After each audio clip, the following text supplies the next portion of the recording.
My name is Simon and I'm proud to present my work for the UBS Holt Challenge, focusing on two major players in the European aerospace and defense sector, Dassault Aviation and Saab AB. To begin, let's take a quick look at the broader industry context to better understand the environment in which these two companies operate. The aerospace and defense market is steadily expanding, driven by geopolitical instability. By 2032, the market is projected to reach 1.27 trillion USD. Now shifting to the first company in our comparison, Dassault Aviation. Now shifting to the primary company in our comparison, Dassault Aviation.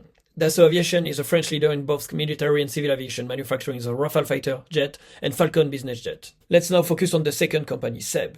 Saab is a Swedish defense and aerospace company known for the Gripen multi-role fighter and its focus on modular, cost-efficient defense system. Let's now compare both companies through the lens of value creation using Holt's CFROI framework. While Dassault has historically delivered a CFROI above its cost of capital, Saab has shown a strong turnaround since 2023. This recent improvement is driven by the sharp increase in defense demand and efficient execution of long-term contracts. Unlike Dassault, Saab has effectively invested in asset growth over the past decade, and this strategy is now proving to be effective as return begin to outpace the cost of capital. These dynamics are also reflected in shareholders' return, which are on the rise as the company fundamental strengthens. Now let's take a closer look at sales trends, margin, and capital efficiency. While Dassault sales remain cyclical, tied to large government contracts, Saab benefits from stable and continuous revenue streams through long-term defense programs. This structure ensures more predictable performance, especially during uncertainty time. Recent geopolitical events have driven a 2-year surge in Saab sales, and this momentum is expected to carry forward. Margin remain healthy and close to the industry average, and while Saab asset turn are slightly below Dassault, they are improving as recent investment begin to generate returns. Looking ahead, let's examine each company's forecasted performance and valuation. For Dassault, while short-term growth remains solid, we expect a dip in 2027 due to delay in Falcon deliveries, followed by a rebound in 2028. However, the company's cyclical nature and reliance on a few key programs make it more exposed to timing risk. Margin and CFROI are expected to stay high, but growth will depend heavily on defense order and Falcon 10X ramp-up. Saab is expected to maintain strong sales growth in the coming year, supported by high volumes, deliveries, and multi-year defense contracts. Unlike Dassault, Saab does not face significant delay or product transition, which support a more stable outlook. CFROI is forecasted to continue rising, reflecting greater capital efficiency and improved